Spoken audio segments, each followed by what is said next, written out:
dagens 6 spørgsmål.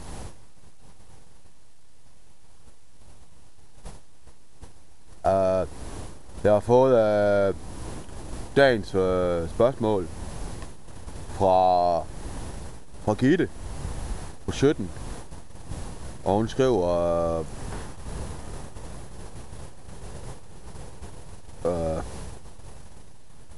ja, hun skriver så godt nok, men... Hvad gør man, hvis man har proppet en banan op, og den sidder fast og knækker?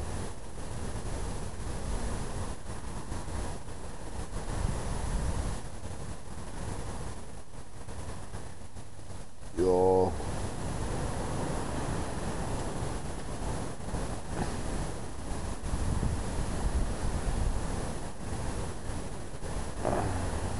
Vi tager lige en reklame.